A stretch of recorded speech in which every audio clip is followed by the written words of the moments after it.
welcome back to this session of Let's Talk Art. Today we're going to talk about the impact that AI has on art today. And what we're going to do is, first of all, artificial intelligence, which is the AI, is taking over all parts of our life. And I want to talk about exclusively AI in the art world and how it affects the artist. Now, we can go through a lot of roads, intersections. I want to stay focused on just the artist and the impact that AI has on this. And for my research, I have seen and heard a good amount of artists, they're either pro-AI or they are not pro-AI or anti-AI. I kind of stand in the middle. I think some of the AI tools are useful.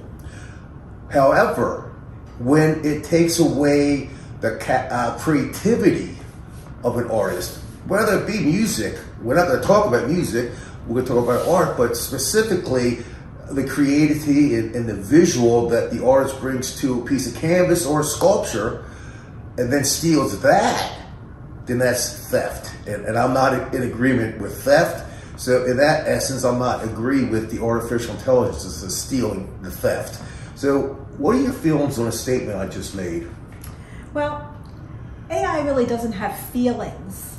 An artist, when they create, they put their whole self, their passion into it, and it comes out in their artwork. And when a viewer sees that, they tend to pick up and feel that passion. Where if it's an AI created piece, it doesn't have that. It loses all that passion in it. So the viewer's not going to get the same experience looking at a piece done by AI versus, a perfect piece done by AI versus a piece that is created by a human being. And that is correct. And if you would look at a piece that was, you could call it digital art, you could call it NFTs, you could call it computer art, AI art, it'll be so much perfect. You're not going to see the irregularities that you see when an artist himself or herself paints. When you get really close, sometimes you get 2-3 inches away and you can see their errors. I mean, there are things that they're not perfect, but that's what a human-like painting has to look like to lend itself to humanity. And when you get something made by a computer, however nice it is, it still doesn't have that human touch. And we have better be careful, artists, and I'm speaking to the artists in the world, not to get sucked into this AI because it's easy. It's also lazy on an artist to take parts of other people's paintings and bring them into this style, and that's not good. I can think of Picasso days when it was Cubism was starting. Even though there was a handful of abstract painters doing Cubism at the time, and the style was kind of the same, but yet you put the paintings next to each other, you can see the differences in the styles and the humanity that was in there. And you don't get that with AI. If it's AI created, it's going to be sterile. It's not going to have emotion put in it. So that's what you want to see. Artwork is basically emotion. It's emotion being put on canvas. It's what you're feeling. That's right. You don't have that with AI. So you can look at pieces and you can feel. I mean, when you go to an art gallery, you see people and they're sitting in front of a painting and they're just taking it in, and it's talking to them. It's meaning something to them, but the person sitting next to it may be getting a whole different feeling. That's right. But that's the humanity in a painter's painting. It's what it gives you. It gives you a feeling. So. And in that same breath, painting is supposed to be subjective.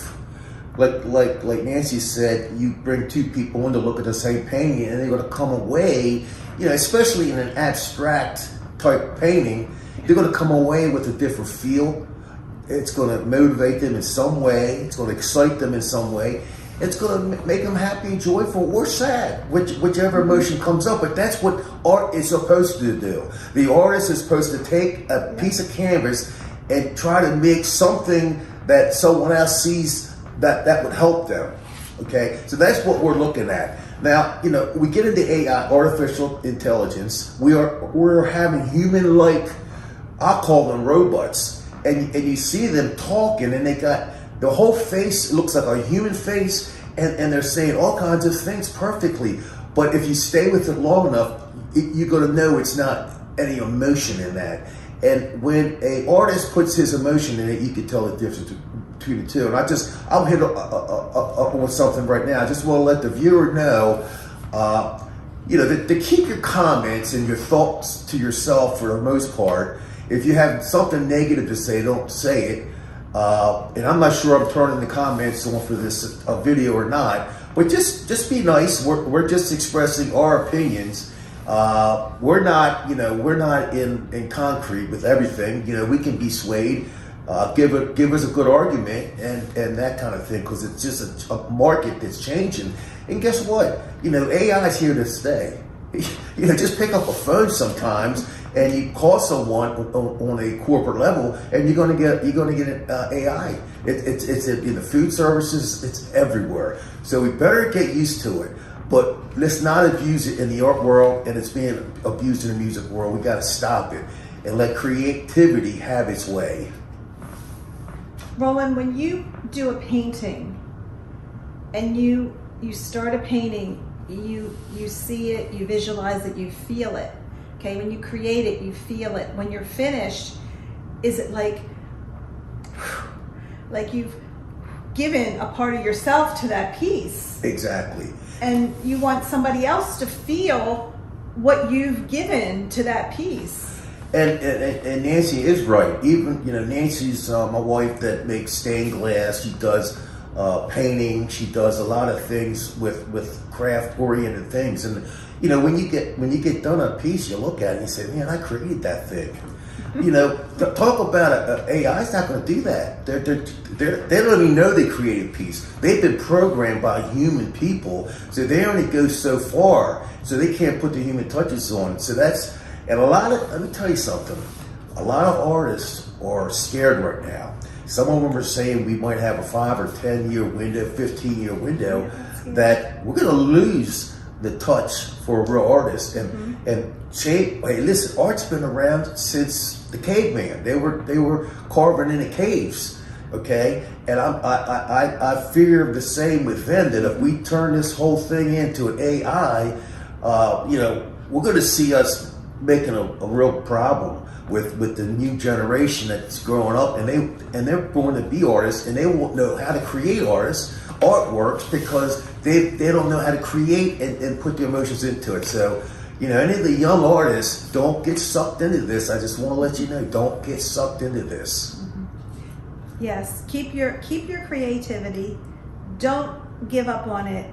The AI can spend 24/7 creating and not feel a thing. An artist may go for days or weeks without feeling the creativity, but when it hits you, That's and right. you will create. You'll paint for hours, on days, and it'll just be part of you coming through. Where you don't get that with AI. And that's true, because with me, I can go on for 3 months and paint 7 days a week, 10 hours a day, and one painting after another, and have just unbelievable times. And then sometimes at the end of 3 month period, I'm as dry as a bone. I don't have anything. So I got to take a little break, and when I come back, I'm fresh and I'm ready to go. And there's a lot of new visionary stuff for me to paint. And so that's exactly right. But this is only one part. We're going to talk about other areas where AI and art are kind of in an intersection, and we got to be sure what we pick out as artists is the right decision. And you'll know it. I mean, if you start, let me tell you something, and I've heard it from artists, they have stolen AI in some form, and after they got done, they feel dirty.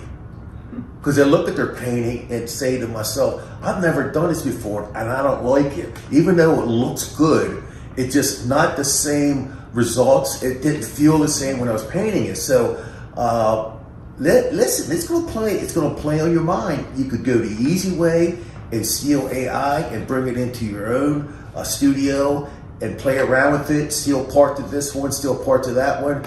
But you got to look yourself in the mirror. Are you really an artist? Okay? Don't be one that steals art and changes the techniques. We have that going on in huge, huge corporations that are set up to steal and take people's artwork and take it in and just repurpose it just a little bit to make it just a touch different that our naked eye doesn't see.